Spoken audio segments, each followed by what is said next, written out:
Hoy el arquero de Boca Juniors usa la camiseta alternativa, una comodidad de producción para la empresa, pero que elimina al club de importantes ingresos con una figura como el arquero, que es el único que, coincidiendo con lo que decía Carrizo, se puede vender individualmente. Se está pensando ya en el famoso nombre de los jugadores en la espalda, que fui el primero en colocarlo con Juan Carlos Lorenzo en Boca Borussia. Si ustedes recuerdan, 20 años antes que sea reglamento de la FIFA, nos jugamos con Alberto J. Armando. En la cancha de Boca. Exactamente, porque cuando yo le dije, don Alberto, usted tiene que consultar con la comisión directiva, dijo, no, querido, acordate lo de Perón, si querés que un proyecto no camine, nombró una comisión. Esa camiseta sale con Boca Borussia. Y salió esa camiseta de Boca con nombre en la espalda, número en la manga, hoy es reglamento de la FIFA. Cuando a mí me hablan que no hay consumo en el fútbol, es una vergüenza, el consumo se crea, no existe.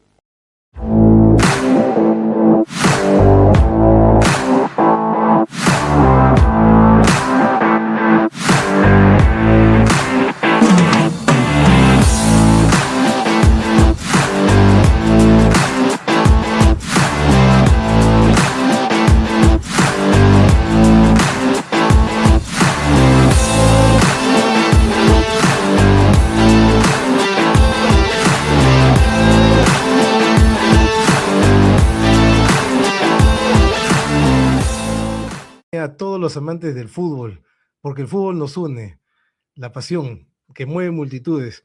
Y acá tengo una entrevista muy importante para mí, lo he venido buscando hace muchísimo tiempo, he estudiado bastante todas las entrevistas que él ha dado, la verdad es que es una sorpresa cada entrevista, porque uno aprende de él.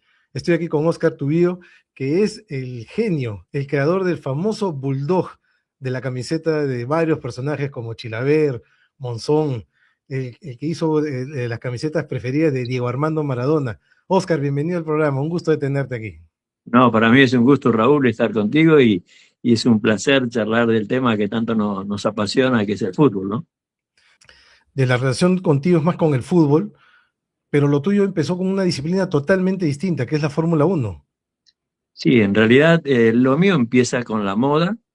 Me vienen a ver dos empresarios en una conferencia que yo di sobre ventas en la Rural, acá en la Argentina, que es un predio donde está la Asociación Agrícola, y ahí di una charla sobre ventas y había dos empresarios de origen armenio que me escucharon hablar de ventas, y cuando yo bajé del escenario me pidieron ir a tomar un café. Yo fui y me dijeron que tenían un producto que yo era la persona ideal para imponerlo, porque era un éxito en Europa y en Londres. En Piccadilly Circus había unas máquinas que estampaban prendas en el acto. Entonces los chicos jóvenes llevaban su remera y se llamaban Carlito, le ponían Carlito y se iban con la remera que decía Carlito, otro Raúl y se ponía Raúl. Y entonces yo lo vi cuando me lo contaron, dije, yo esto lo pongo en la calle Florida, es un desastre.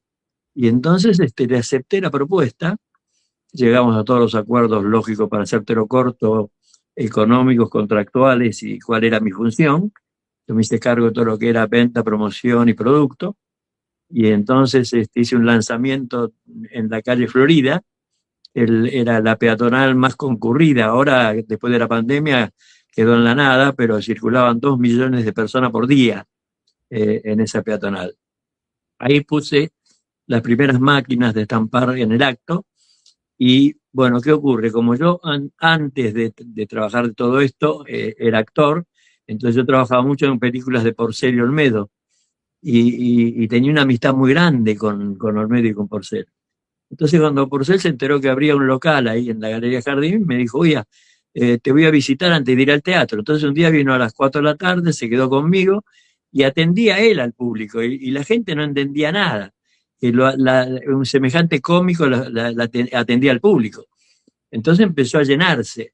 Y me dice, mañana lo traigo al negro Olmedo, y lo trajo Olmedo, y así fue creciendo, y se hizo un local que no había cómo entrar, había cola de 20 metros, 30 metros para entrar. Entonces yo ahí me di cuenta que eso era imparable.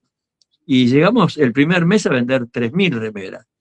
Y ahí, como yo las máquinas en 30 segundos te entregaban la prenda, me ve el representante de Reutemann y se da cuenta que los mamelucos antes tenían publicidades de todo tipo, tenían como 30 escudos cada mameluco, y para entregarle un nuevo sponsor tardaban 30 días. Y él veía que yo ponía una marca en el acto.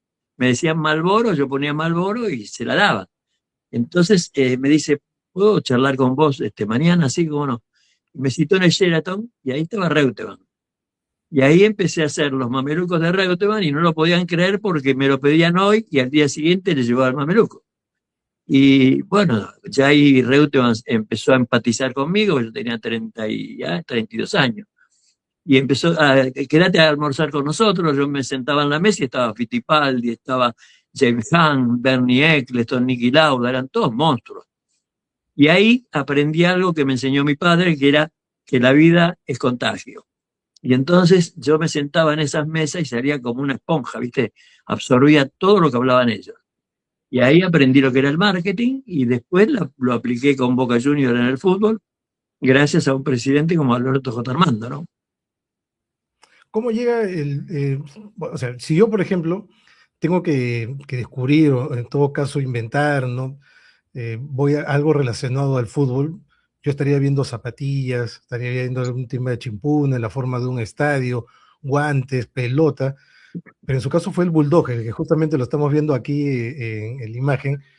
¿Cómo es que llega la imagen del Bulldog? ¿No? ¿Cómo es que No, qué vio usted y que los demás no lo vieron? No, el Bulldog es un accidente. El Bulldog, me vine a buscar Carlos Monzón, que fue el mejor campeón mediano de la historia del boxeo, ¿no? O sea, Sí, 13 correcto. defensas del título invicto, y me vine a buscar para que me haga cargo yo de su imagen y su indumentaria. Imagínate que cuando yo pensé, dije, ¿qué voy a vestir a un boxeador que lo único que tiene es un short, ¿viste? Está desnudo después. Pero después empecé a pensar, claro, está la ropa de entrenamiento, la ropa para las notas gráficas. Antes no había Instagram, no había, era todo gráfico.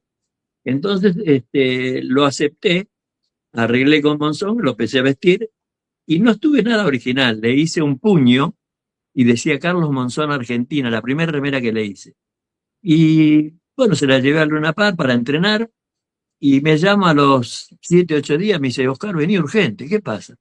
No, me mandaron una carta de documento. Resulta que el puño era un símbolo de la lucha de los armenios con los turcos. Me metí en un lío internacional impresionante. Entonces le dije, sácatela ya. A mí no me interesa el puño, era por el boxeo. Yo no quiero meterme en nada que tenga que ver los turcos, los armenios. Bueno, el asunto que ahí dije, quédate tranquilo que viajo a Los Ángeles la semana que viene y allá en Estados Unidos los dibujos no es como en la Argentina. Uno cuando va a comprar, compra en catálogo.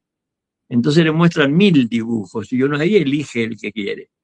Y dentro de los 1000 dibujos estaba el Bulldog. Y a mí me produjo lo que se llama el alto poder hipnótico, porque lo vi y dije, este es el dibujo para Monzón.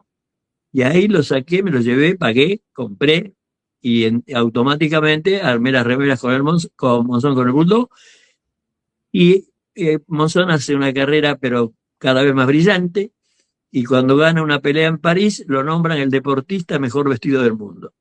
Entonces tuve que viajar a París con él, nos recibieron en limusín, a él lo recibieron en limusín, yo como iba con él, tuve la suerte de también viajar, policía con guante blanco, y bueno, a partir de ahí se hizo imparable, todo el mundo quería el Bulldog, ¿no?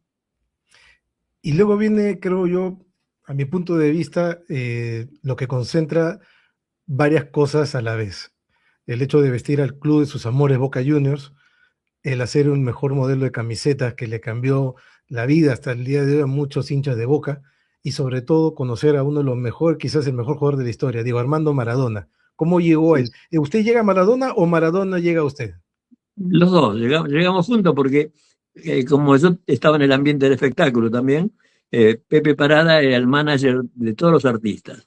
Entonces era muy pegado a mí, él me tenía como un hijo para él, él estaba admirado de las cosas que yo hacía, le gustaba lo que yo hacía y él se ponía como mentor. Entonces me daba consejos, lo que tenía que hacer. Entonces un día me dice, ¿por qué no te venís conmigo que vamos a filmar una película con Maradona? Y claro, Maradona era muy conocido, tenía 17 años y jugaba en Argentinos Juniors. Entonces fuimos a Argentinos Juniors, ahí se filmó la escena y cuando vino el asado al mediodía, lo hizo el papá de Diego y yo me senté en la mesa con ellos Y a partir de ahí nació una relación que no paró nunca más después. Interesante. Y justo también en esa época, también está la relación con dos grandes arqueros en la historia, Gatti y con Fillol. ¿Cómo llega con ustedes? Con usted. Sí, Gatti llega. A Filiol lo vestía a pedido de la marca que lo vestía. A Filiol lo vestía Olimpia. Y el dueño de Olimpia soñaba que yo diseñe para él, pero yo tenía un acuerdo con Gatic Sociedad Anónima, que era Adidas. Entonces, yo toda la ropa, a Filiol le hice un buzo cuando fue a Racing, que hay una foto que están los dos juntos, Gatti y Filiol, los dos con ropa mía, con las tiras de Adidas, porque ahí Racing vestía con Adidas y ahí no tuve problema de hacer de Filiol. Pero con Gatti, yo lo que hago es una innovación en la indumentaria de arquero. El arquero no podía vestirse que no sea gris o negro para usar colores alternativos. Del negro era el gris, pero no le permitían que usen colores. Entonces yo hablé con Julio Grondona. Grondona me dijo, no, tu idea es bárbara, pero hacelo con el loco, porque Gatti es el tipo que más revoluciona todo. Y Hugo me agarró un día en el vestuario y me dijo, ¿por qué no me vestís a mí? Le digo, ¿cómo te voy a vestir a vos? Sos amigo mío. Dale, empecé a hacerme la ropa. Y entonces le hice una ropa que fue revolucionaria y él apareció en la cancha y el árbitro lo mandó a cambiarse. Le dijo, vaya al vestuario y paró el partido. No permitió iniciar el partido. Y Gatti, yo estaba en el palco y vi que Gatti se quedó ahí y dije, este no se va a ir. Y no se fue. Entonces el árbitro tenía que suspender el partido. Y a mí, Grondona me dijo, decirle al loco que se resista, que cuando mucho le van a pasar un informe y yo después lo anulo el informe. Entonces, el árbitro le pasó un informe, el partido se hizo, jugó con la camiseta que le hice yo, y entonces ahí Grondona disuelve el artículo que prohibía usar colores y ahí empiezan todos los arqueros a usar dibujos, colores, todo. Algo que también alguna vez escuché en una entrevista era que había una ventaja de poder vestir arqueros porque es el único jugador de todo el equipo que sí puede cambiar indumentaria. Los demás tienen que vestirse igual. Sí, yo insistí mucho en eso porque lo logré desde la década del 80 hasta a la década del 2000, yo logré que los arqueros tengan su propio marketing. Después, bueno, Adidas es una empresa multinacional, ya no fue más Gatic, que era Adidas Argentina. Hoy Adidas obedece al presidente del CEO del directorio que está en Alemania. Y ellos resuelven cómo se tienen que vestir en Perú, en la Argentina, en Brasil. En Alemania lo resuelven, o sea que no tiene nada que ver. Entonces, todas las medidas que había tomado yo, las disolvieron todas, porque para ellos yo era el enemigo, ¿no? Tal es así que cuando ocurrió lo de la camiseta de Maradona, en el año 81, yo creo que Adidas rezaba para que no elijan justo esa, la mejor de la historia, porque esa es mía, no es de ellos. Entonces, y bueno, cometieron un error, porque fue elegida como el mejor diseño de la historia del fútbol mundial, ¿no? ¿Qué tanto influenció en esa decisión Diego Armando Maradona con el tema del diseño que usted creó? Él influyó totalmente, porque cuando yo ya diseñaba para todo el mundo y diseñaba para Boca, y él cuando firma en Boca, a Adidas, que era Gatic, lo había llevado yo a Boca. Yo convencí a Armando que lo tenía que vestir Adidas. Y me llama a la oficina de él, yo voy y me dice, Oscar, me tenés que diseñar porque es una porquería, así te digo las palabras que dijo él, es una porquería la camiseta que me dieron para vestir en Boca. Yo estoy firmando en el mejor club de Argentina y estoy firmando con una camiseta horrible, con número de 3 tiras. Digo, no, mira, Adidas le pone 3 tiras a todo, ¿viste? Si le das una servilleta para invitarse a almorzar, le pone las 3 tiras. Entonces no se puede hacer otra cosa que modificar, pero tienen que autorizar ellos pagan. Entonces me dice, bueno, yo soy Maradona, yo firmé con Boca y yo quiero que Oscar Tubío diseñe mi camiseta. Le digo, bueno, arreglamos con Boca. Y arregló con Boca y al día siguiente me llama Boca, me llaman que vaya para el estadio, fui al estadio, me estaba esperando el tesorero y me dice, mira Oscar, Maradona quiere que la diseñes vos. Digo, bueno, pero ¿y qué dice el dueño de Adidas, Bacherian? Me dice, no, él dice que si la diseñás vos, él también quiere que la diseñes vos, porque él te aprecia mucho. Le digo, bueno, perfecto. Y ahí nació el diseño. Entonces Maradona lo primero que me dijo, quiero las 4 estrellitas que vos hiciste con la de Boca del 78. Y le digo, sí, pero no la voy a poner en la franja amarilla, la voy a poner en la franja azul. Ah, mejor, me dice. Le digo, y el número vas a tener que esperar unos 15 días porque lo voy a ir a buscar a Los Ángeles, porque yo era fanático del fútbol americano, los números del fútbol americano y hockey sobre hielo era lo que más me gustaba, y en Argentina no había fútbol americano ni hockey sobre hielo. Entonces me fui a Los Ángeles, me tomé un avión, volví, y cuando volví, cuando ya estaban los números, estaba fascinado. Me llamaban los relatores, me decían, al fin se ven los números para relatar, ¿viste? Porque la Argentina usaba números finitos, y ahí los números de fútbol americano se veían desde la cabina, de la platea, de todos lados. Pasan los años. Antes de llegar a la siguiente pregunta, ¿Maradona llegaba a utilizar esta camiseta del Bulldog? ¿Tenía algún polo, alguna remera con el logo del Bulldog? No, nunca quise vincularlo porque hay que saber, cuando uno maneja deportistas de tamaño y nivel, yo tuve la suerte, o quizás en mi trabajo le gustaba a ellos, pero de vestir a todos los número uno de Argentina, en el boxeo, en el fútbol, en el básquet, en el rugby, Ginóbili, o sea, Sanz de los Pumas, Patricia Tarabini en el tenis, Martina Navratilova. O sea, yo vestí muchos deportistas, pero de alto nivel deportivo.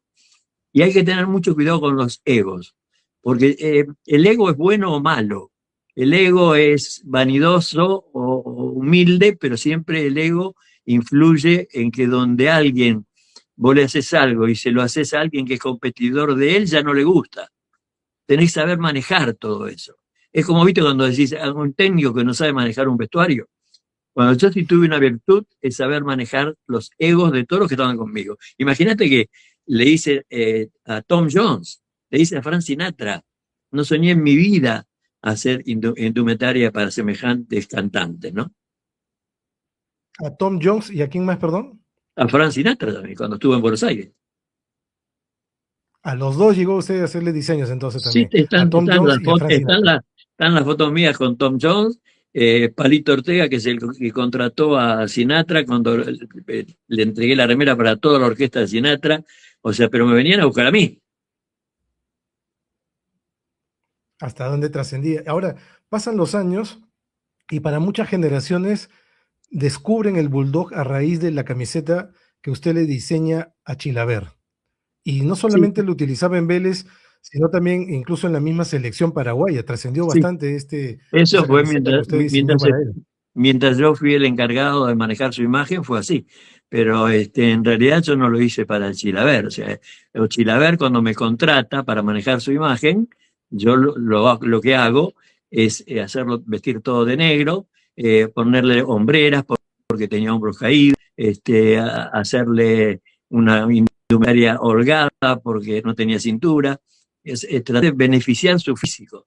Y él me dijo, yo quisiera el Bulldog que tiene Monzón. Le dije que no hay problema, si el dueño soy yo. Así que le puse el Bulldog, y él con su verborragia convencía a los periodistas y a la gente de que él era el inventor del Bulldog. Claro.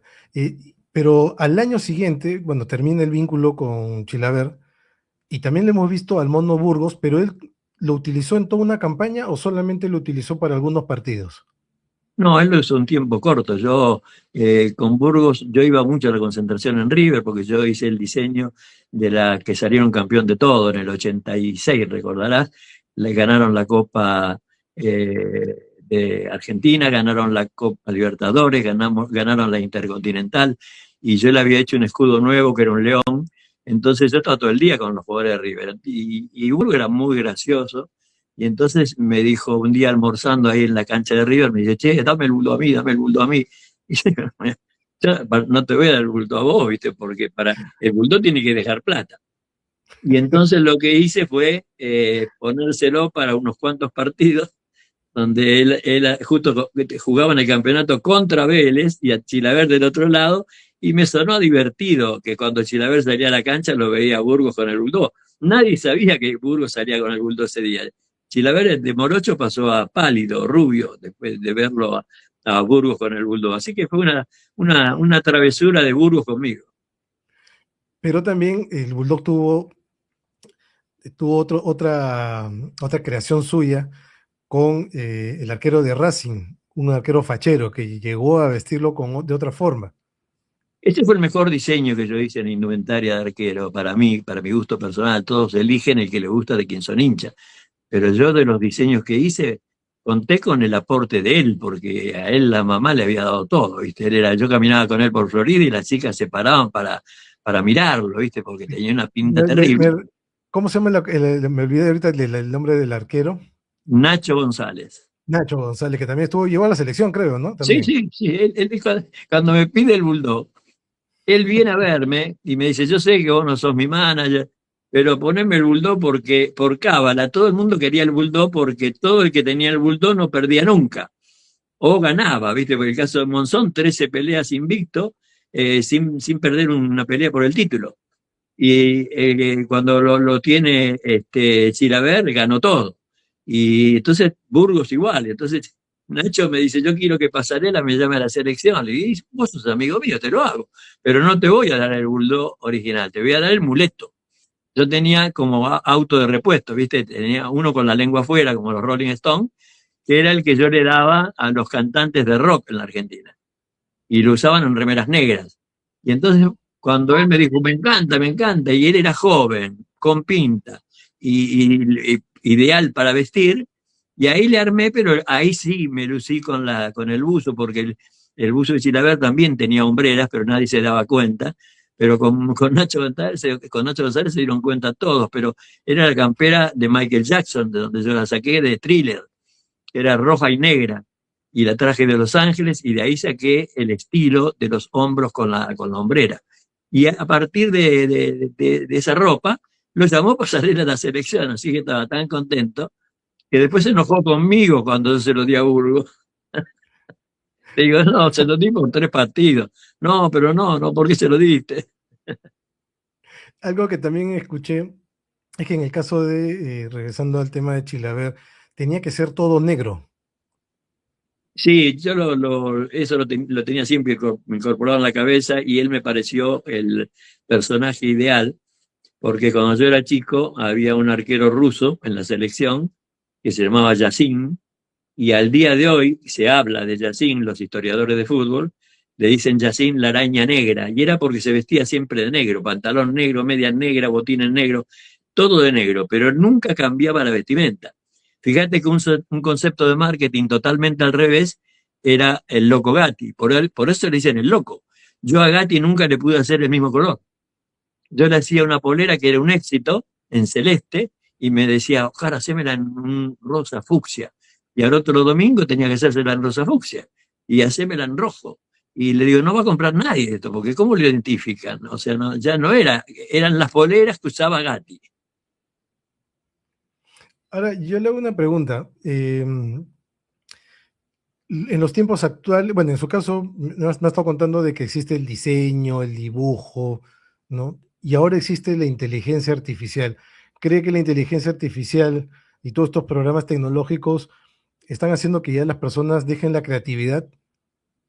No, están haciendo que haya más personas con ganas de crear cosas, porque la creatividad murió antes de la inteligencia artificial, hablo a principios del 2000. La tecnología empezó a partir del 2006, 2008 más o menos, ahí empezó, por lo menos en la Argentina. Y ya las empresas se dedicaban a vender tela más que vender diseño.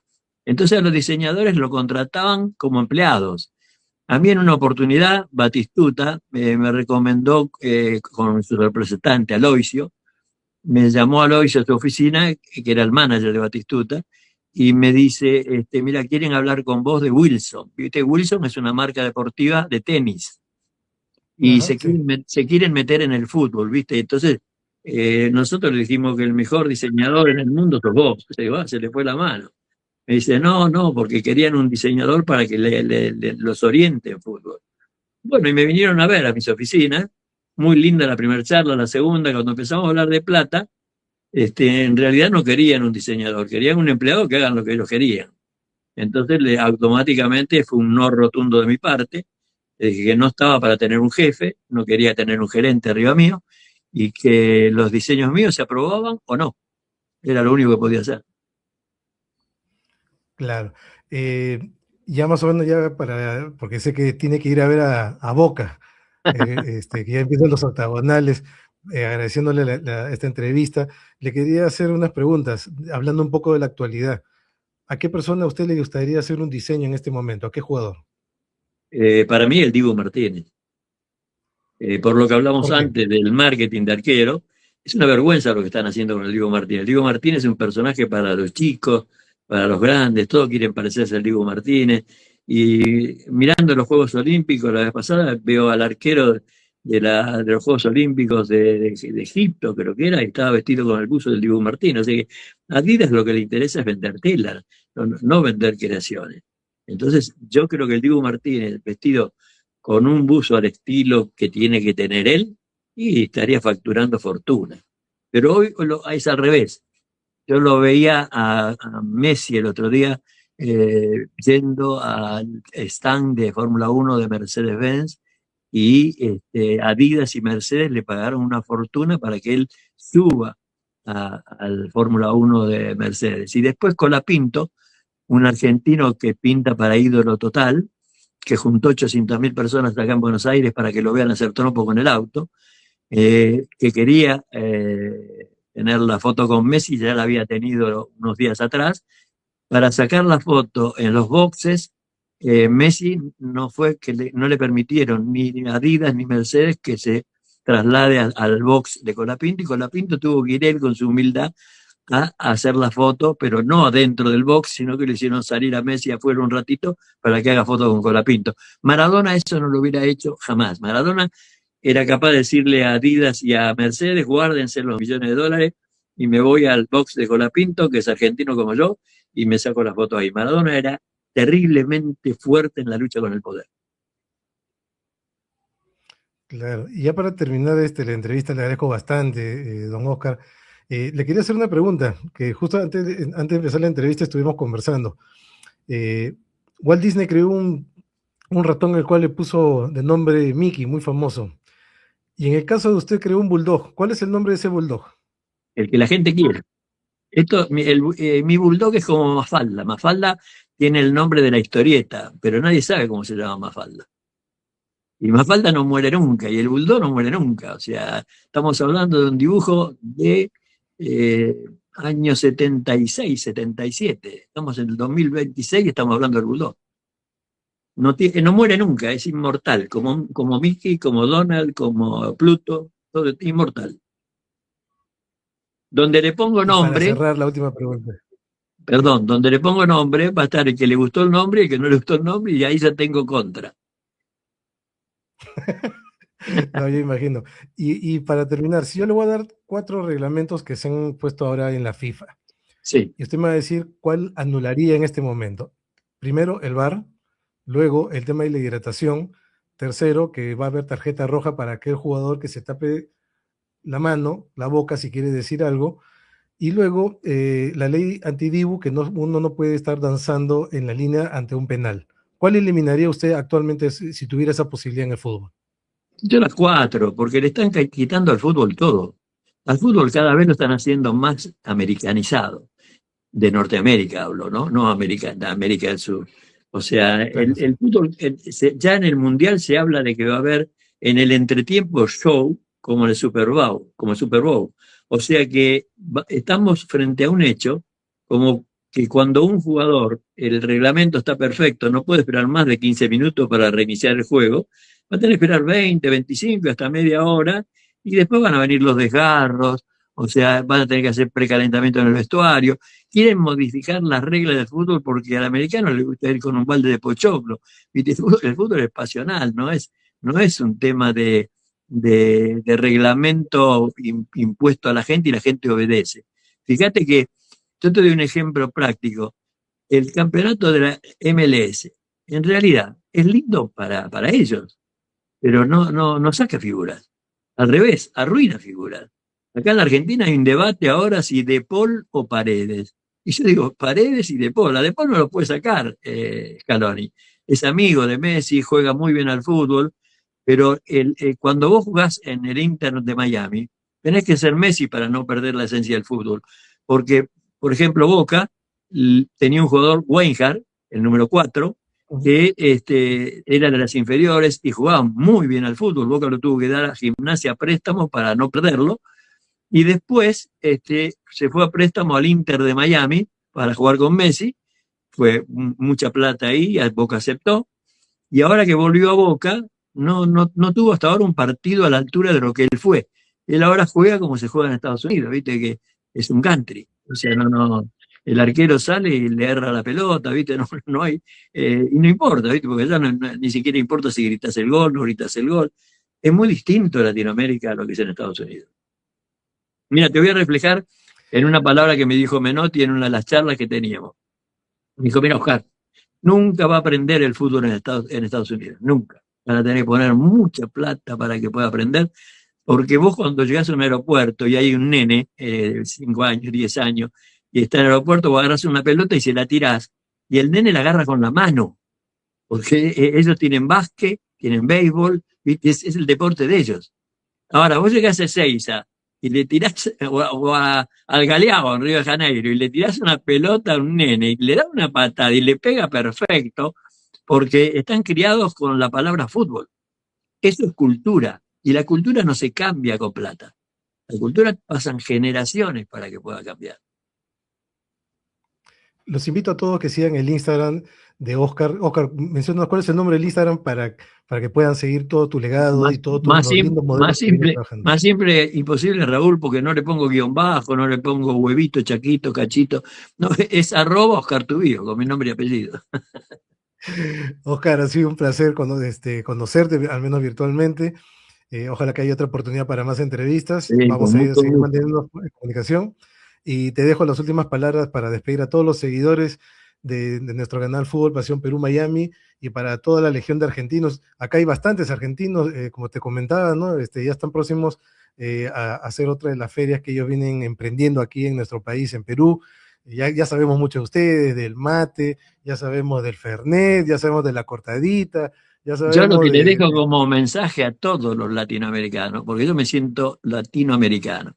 Nací en Argentina, pero imagínate que cuando yo nací, los padres te hacían creer que te traía una cigüeña con un pañuelo, ¿viste? O sea, imagínate la inocencia que había, compararlo con los chicos que tienen las redes de hoy. Y yo me creía que una cigüeña te traía dentro de un pañuelo. Le dije, yo todavía decía, se equivocó en tirarme en Buenos Aires, porque a mí me gustaba más Río de Janeiro, ¿viste? Que me hubiera tirado ahí con las playas que hay, ¿viste? Entonces yo a todos los latinoamericanos siempre le digo lo mismo, nunca tengan ningún complejo de nada, porque no hay un ser humano de otra cultura superior a otra. Hay gente buena y gente mala en todas las culturas, sean de Europa, sean de Estados Unidos, sean de Asia. Ahí hay gente buena y gente mala. Es como ricos y pobres, ¿viste? Cuando te dicen, no, porque por lo menos el pobre es honesto. No, hay pobres que son terribles, degenerados, y hay pobres que son divinos. Pero también hay ricos que son muy buena gente y ricos que son una porquería. Entonces yo siempre te digo, hagan el equilibrio y dense cuenta que lo que tiene Latinoamérica es que es un continente adolescente. Entonces, como es adolescente y tiene poca historia comparada con los demás continentes, hablamos en voz alta, nos reímos en voz alta, subimos a un avión y está sentado correctamente un señor en el asiento y nosotros nos metemos arriba de él para poner la valijita de mano en la cabina arriba. O sea, todas esas cosas que hacen los chicos, las hacen los argentinos. En cambio, Estados Unidos es un país seco, con desierto, algunas ciudades con edificios. Europa es un país viejo, abandonado, donde hay gente mayor, pero no hay jóvenes. Quedémonos con lo que tenemos. No hay nada más lindo que Latinoamérica. Con todos los líos que tiene Latinoamérica, no hay nada más lindo porque es juventud, es futuro. No quiero países que miran por el espejo retrovisor. A mí no me gustan los países que hablan de historia. Acá, no sé, cuando se habla de política, ¿viste? Te imaginate, te dicen, ¿y Perón? Y yo le digo, ¿Perón? ¿Qué tiene que ver Perón? ¿No voy a estar hablando de Perón? Si como Perón era presidente, yo estaba en los brazos de mi mamá. Yo hablo de lo que hay de ahora para adelante. No me interesa analizar atrás. O sea, y eso es lo que le aconsejo a los jóvenes. No se dejen manejar, porque si no le va a ocurrir lo que nos pasó muchos años a los argentinos, nos sigue ocurriendo, que te aseguran el pasado, ¿viste? En la Argentina vos te has asegurado el pasado. Vas a conocer a Perón, Evita, Alfonsín, te van a hablar de Macri, te van a hablar de Cristina, ¿viste? Todo eso te lo tenés asegurado. Ahora nadie te dice qué puede haber dentro de 20 años, que por eso la inteligencia artificial es tan linda, porque es el futuro. Los chicos tienen que dedicarse a la inteligencia artificial no para el mal, sino para el bien, ¿viste? Para aprender, para estudiar, ahí creces. Le agradezco bastante esas últimas palabras. Le envío un fuerte abrazo. Muchísimas gracias, Oscar. Ha sido un placer conversar contigo. Un fuerte abrazo para vos, Raúl, y a tu disposición. Gracias por esta charla. Chao. Cuídense bastante y un fuerte abrazo para cada uno de ustedes. Y ahora sí a disfrutar a Boca Juniors, don Oscar. Exactamente, ojalá que gane. Vamos. Cuídense todos. Muchas gracias por seguirnos. Nos vemos. Gracias. Chao, chao. Fútbol, pasión, Perú, Miami, prendiendo.